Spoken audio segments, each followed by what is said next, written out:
کہ جو اسکواش کے میدان میں ماشاءاللہ بہت زیادہ آگے بڑھ رہے ہیں.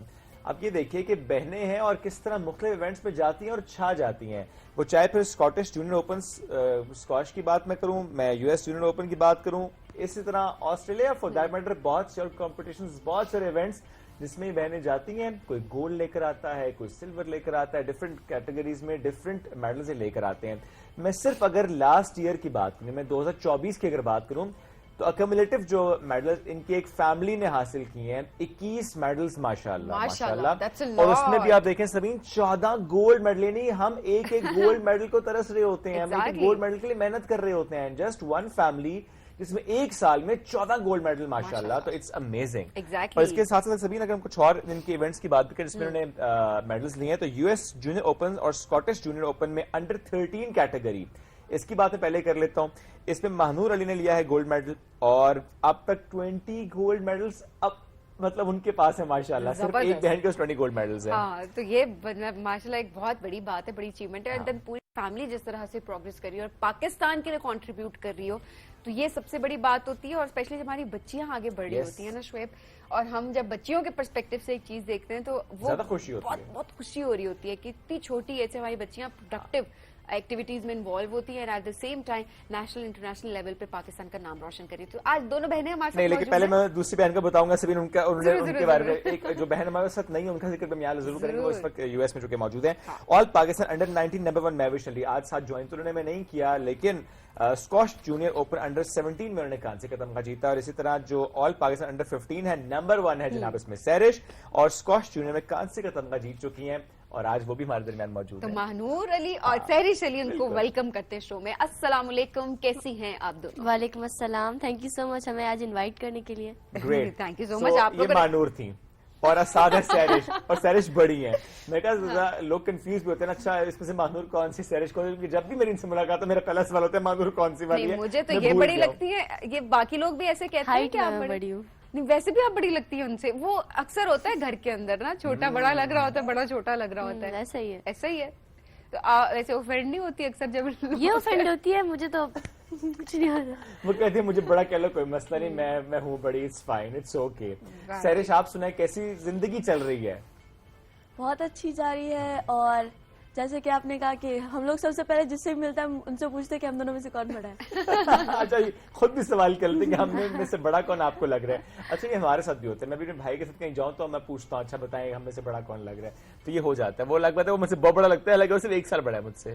ہاں, لیکن یہ بھی مجھ سے 1 ہی سال بڑی ہے. ہی لگ رہے ہوتے ہیں. میں ہوں ہی بہت چھوٹا نہیں, لیکن چلیں, لیکن آپ ہیں بھی.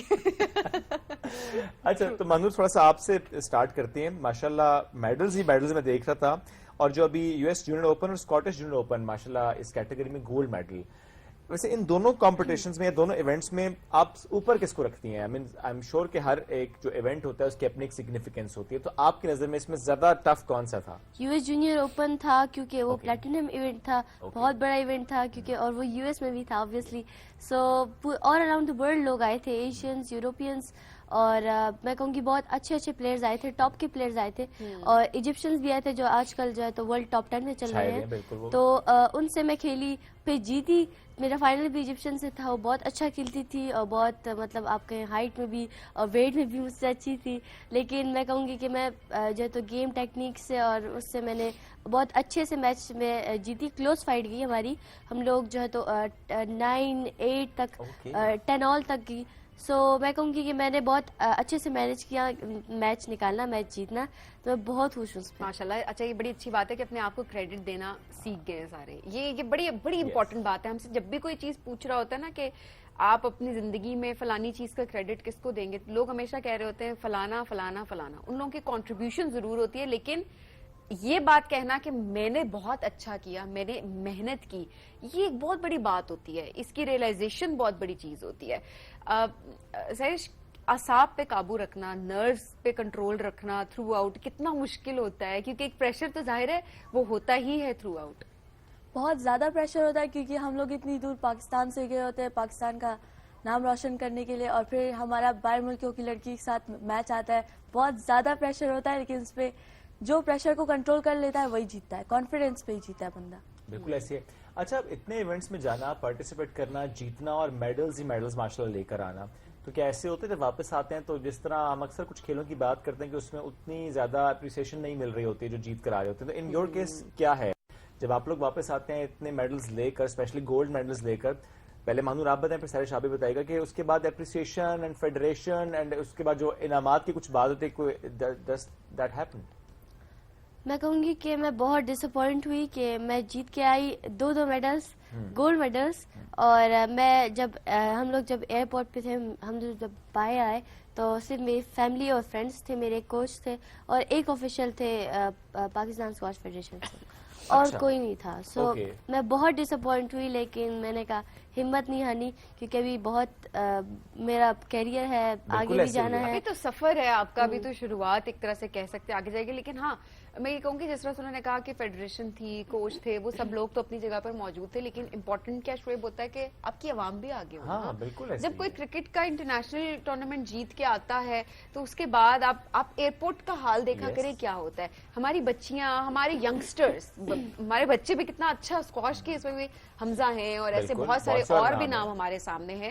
اب وہ جب جیت کے آ رہے ہوتے ہیں یا کسی بھی کھیل کی ہم بات کریں تو وہ پذیرائی پتہ نہیں لوگوں کی طرف سے کیوں نہیں مل پا رہی. اچھا میں اس میں ایک بات بلکہ پہلے صحیح سے سوال بھی کر لوں میں نے سنا کہ کچھ انعامات تو دیے گئے تھے، بٹ جو بوائز کھیل کر آئے تھے ان کو کیا ایسا ہے؟ میں سوال میں اس لیے بھی رکھا ہے اور ڈیلیبریٹلی رکھا ہے کہ کہیں ایسا تو نہیں ہو رہا کہ اچھا لڑکے کھیل کر آ رہے ہیں تو ہم انہیں بہت زیادہ اپریشیٹ کریں، اور لڑکیاں جو کہ زیادہ چیلنجنگ انوائرمنٹ سے گزرتی ہیں وہ زیادہ محنت کر رہی ہیں، آئی ایم شیور، لیکن ان کو اس طرح سے انعام نہیں دیا جا رہا. بالکل ایسا ہی ہے، بوائز اور گرلس کو یہ لوگ سیم اٹینشن نہیں دیتے. گرلس کو بہت زیادہ مطلب نظر انداز کیا ہوا ہے اور بوائز کو بہت زیادہ اہمیت دی ہوئی ہے، کیونکہ ان لوگوں نے سیم پلاٹینیم ایونٹ دونوں نے جیتا ہے اور سیم کیٹیگری میں جیتا ہے. تو اس کے لیے اتنی سیلیبریشن اور سب کچھ. سہیل عدنان بھی جیتا ہے، میں اس کے لیے بہت خوش ہوں، لیکن مانور بھی تو جیتی ہے. آپ لوگوں نے مانور کو کیوں؟ یہ بہت امپورٹنٹ کوشچن ہے کہ دیکھیں وہ جیتا ہے، ہم اس کی جیت میں خوش ہیں، ہم اسے اپریشیٹ بھی کر رہے ہیں، سیلیبریٹ بھی کر رہے ہیں، but at the same time اگر اس سیم کیٹیگری میں ایک لڑکی جیت کر آئی ہے تو وائی ناٹ ٹو اپریشیٹ ہر. یہ بڑا امپورٹنٹ ہے کہ اسے زیادہ اپریشیٹ کیا جائے، زیادہ اکنالج کیا جائے اور ہر لیول پر کیا جائے تاکہ وہ اور زیادہ آگے بڑھ سکے. ادروائز تو پھر آپ تو ٹھیک ہے ہوپ فل ہیں، بٹ میں اگر اپنے آپ کو آپ کی جگہ رکھوں تو میں شاید تھوڑا زیادہ آپ ڈسکریج ہو جاتے ہیں. آپ لوگ بھی یقیناً ہوتے ہوں گے جب ڈسکریمنیشن فیس کرنی پڑتی ہوگی، بیکاز بچیوں کو، خواتین کو ہم دیکھتے ہیں جب بھی کسی فیلڈ میں ڈسکریمنیٹ کیا جا رہا تھا، بیکاز اوبیسلی کچھ ابھی تک یہ چیز ہے انفارچونیٹلی کہ یہ کھیل لڑکیوں کا ہے، یہ کھیل لڑکوں کا ہے. اور پھر اگر لڑکے، آپ اپنی کرکٹ ٹیم کی بات کر لیں، میں کہوں گی اگر خواتین جو ہے وہ اتنا بڑا ٹورنامنٹ جیت کے آتی ہے ہماری ویمنس ٹیم، تو وہ اپریسیشن نہیں ہے جو کہ مینس ٹیم کو مل رہی ہوتی ہے. تو یہ واقعی یہ ڈسکریمنیشن یہاں سے ہم دیکھ رہے ہوتے ہیں کہ جو مقبول کھیل ہیں ہم ان میں اگر اس طرح کی ڈسکریمنیشن دیکھیں گے تو باقی کھیلوں کی کیا حال ہوگا. اوبیسلی عوام کو بھی آگے بڑھنا ہے اس میں. آپ لوگ سوشل میڈیا پہ جو فضول ٹرینڈ شروع کر دیتے ہیں، آئی ایم سوری ٹو سے ایسے لوگوں کو آپ لوگوں نے فیمس کیا ہے کہ کوئی جانتا ہی نہیں تھا اس سے پہلے. کسی کی شادی پہ فیمس کر دیا، کسی کی فلانے پہ فیمس کر دیا، اور ان کی کوئی اچیومنٹس نہیں ہے زندگی میں. جو ہماری بچیاں جو اتنی آگے بڑھ رہی ہیں، اچیو کر رہی ہیں، آپ ان کو کیوں نہیں اپریشیٹ کرتے؟ ان کو کیوں نہیں آپ ٹرینڈنگ پہ لے کے آتے؟ بڑی امپورٹنٹ چیز ہوتی ہے. آگے کا کیا پلان ہے؟ کس چیز کی تیاری ہو رہی ہے؟ What's up? نیکسٹ ٹورنامنٹ ہمارا ہوگا آسٹریلین جونیئر اوپن، جو کہ میں پچھلے سال انڈر-30 میں جیت چکی ہوں، اور سیرش علی نے اس نے برونز میڈل لیا تھا. تو اس بار جو ہے تو اس کے لیے بھی تیاری ہوگی اچھی، کیونکہ اس میں وہ بہت ٹف ٹورنامنٹ ہوتا ہے، بہت اچھے پلیئرز آتے ہیں اس میں بھی. تو میں کہوں گی کہ اب اس کے لیے تیاری جاری ہے ہماری. ابھی ہم لوگ اسلام آباد میں نیشنلز کھیلنے آئے ہیں، اس میں بھی انشاءاللہ اچھا پرفارم کریں گے انشاءاللہ.